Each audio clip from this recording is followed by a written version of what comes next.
found the Philosopher's Stone.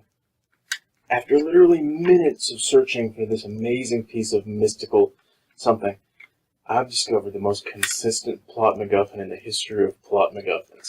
Look. I mean, it might as well be.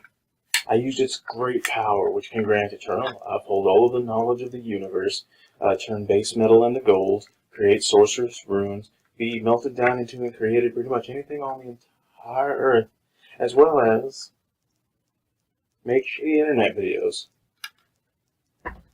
The point of that is, today we're going to talk about As Above, So Below.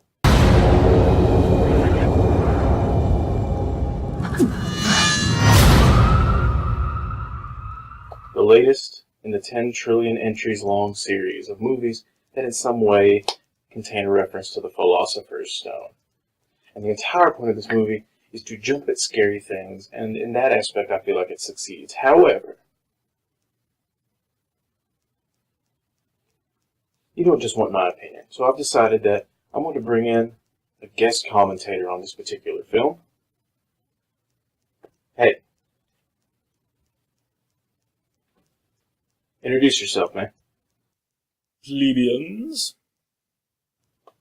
Okay then, let's move right along.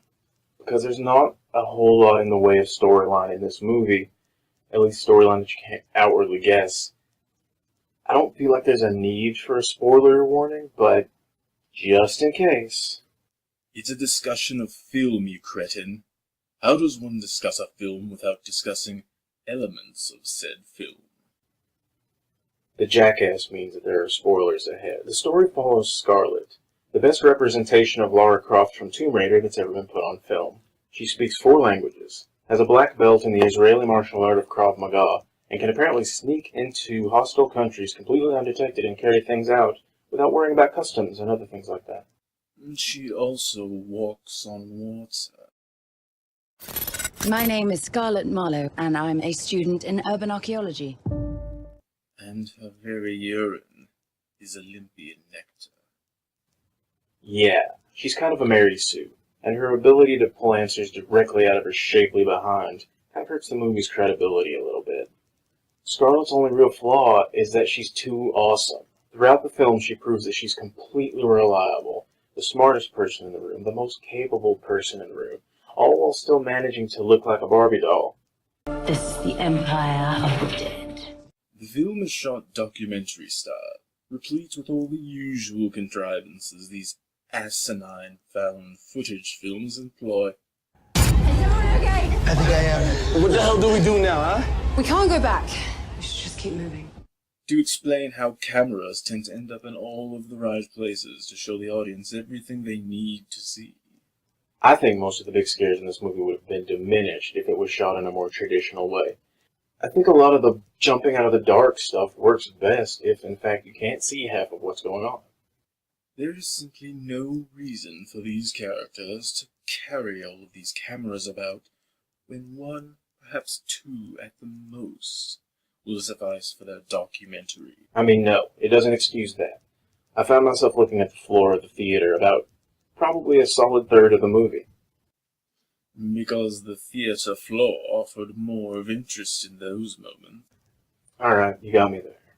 Scarlett totes along her videographer, Benji, a black man whose chances of surviving this movie rival the likelihood of Vladimir Putin and Barack Obama enjoying a Hello Kitty-themed slumber party at the White House. Scarlett is searching for the Philosopher's Stone, because her dead father was searching for the Philosopher's Stone. We know her father is a suicide because she tells us almost directly, though she speaks to another character. She may as well be standing straight in front of us and yelling into the camera, "My father died chasing this artifact, and it's possible that this madness has enveloped me as well." At the same time, Scarlett telling the audience everything directly saves us a ton of time with exposition. There's not a whole lot that we have to figure out on our own with this movie. We can dive in, get scared, go home. Let's talk about setting for a moment. The film takes place largely in Paris, one of the most beautiful cities in the history of humankind, and utterly wastes its time by spending nearly every waking moment in a dusty caravan. 370 feet beneath this point is a hidden chamber that might contain a critical missing piece of our history. How are we supposed to get down there? Catacombs. May I ask you a question? What do you got? Would you have known this movie takes place in the catacombs beneath Paris if you walked into the theater half an hour late? Would you even be able to discern that? Why would I get into the theater that late? If, for example, your pet lost the keys to your manacles. So the movie has some contrivances. That's no problem. It's a horror movie. We're not here to be enlightened necessarily. We're here to be scared. And the characters all do face aspects of their own personal lives. When I was a kid, we had a piano that looked exactly like this. I used to play it all the time. The A4 key was messed up. But the atmosphere is built up so well that even if you do see the scares coming, they're still pretty creepy, you know? It is suggesting everything about hell has to be an increment of the number of the beast. How many rooms are there in hell? Why, 741. How many hallways? 741. How many chandeliers? 741. These assumptions are equally valid. Let me ask you this. Can you name even a single one of the French folk in the movie? Papillon. I remember Papillon. Naturally, you would remember the name of the one who was a butterfly. Anyone else? Not a one. Tell me we didn't just go in a circle. I mean, is that so bad, though? You can't just have 20 minutes of jump scares and loud music and crashing rock. You have to have some context. You've got to build up the characters at least a little bit. They should be made to crawl on their bellies to enter the kingdom of darkness. And you couldn't just jump into the good part of the movie without having the kind of expository build-up part. It just doesn't work that way.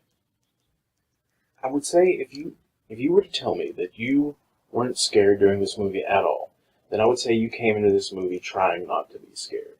You're looking for things to nitpick. You're not looking to enjoy this experience, and I think that misses the entire point of movies. I think it misses the point of everything. Artistic. You know, why am I going to look at a painting when I've already decided that I'm not going to be moved by it?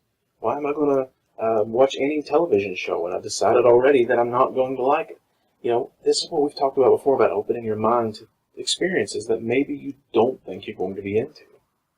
Did you notice how each person in this utterly doomed group carried a dark secret with them, in a place where light frequently did not exist? Everyone was largely seen through cameras present in the film itself. Demonic forces were involved, and a sense of claustrophobia pervaded the environment as folks are killed off one by one. I mean, yeah. The director also directed Devil. Yeah, unfortunately, yeah. Do you remember in Devil how each person in this utterly doomed group carried a dark secret with them in a place where light frequently did not exist? Everyone was seen largely through cameras present in the film. Demonic forces were involved, and a sense of claustrophobia abounded as folks are killed off one by one, with no chance of escape. Son of a bitch. Have you ever seen Quarantine? I mean, yeah, but so what? What about it? Directed by John Dowdle. A found footage film about how each person in an utterly doomed group becomes trapped in a place where life frequently did not exist. Everyone was seen largely through cameras present in the film itself, and a sense of claustrophobia abounded as folks are killed off one by one with no chance of escape. So the director craps out the same movie over and over. But Quarantine was pretty good. And this movie is pretty good. As Above, So Below is pretty good. Does that excuse the near-complete inability of the audience to have some concept of the action at hand? What happened to the entrance? Wait, there's something here. Portions of As Above, So Below appear to have been filmed in a tumble dryer. I think that'll be plenty, actually. Look, We walked into this theater expecting a mediocre experience. Neither of us particularly care for found footage movies. They're confusing a lot of the times, they can cause motion sickness, and in a lot of ways it's a very lazy approach to telling stories that have been told before on a grander scale. You're just looking at it through a different lens, and that doesn't necessarily make the story fresh. In my mind, we should have done away with found footage pretty much after Cloverfield. I mean, come on. Shocking. But you know what else? The movie kind of gives a few new faces a shot to stand out in today's Hollywood. Young faces, and some of them have real promise. But Perdita Weeks, who plays Scarlet, she stands out, you know? It looks like she has the potential to do something bigger and better at some point. I'd like to see her in bigger, meatier productions. Me too. Of course you do. Look, it's not a masterpiece. It's not even really approaching great necessarily. If you're judging it on the Citizen Kane great movie scale, I don't think that applies to an autumn movie that comes out with a low budget and no big name actors in it. I think we're going for the experience here of come in, get scared, be done. And it delivers in that department. It's fun to come into a movie and just watch it without having to feel like an elitist douche and then nitpick everything about it. And maybe people who did like it feel like somehow they're not watching movies right, which is a silly thing. People with that mindset, I think, they make movie critics look bad. You ask too much. Then at least don't judge other people for enjoying the movie. Maybe your dark secret in this, if you were in this movie, maybe your dark secret would be to find out that there are actually some bad movies you like. What do I have to fear about that?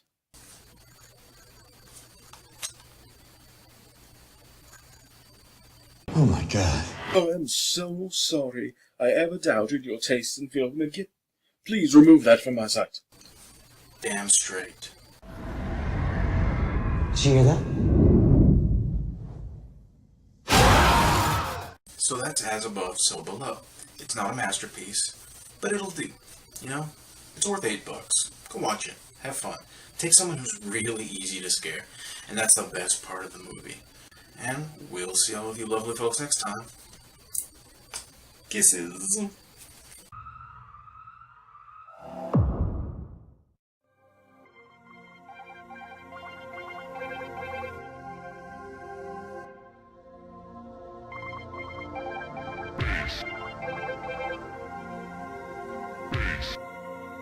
Peace.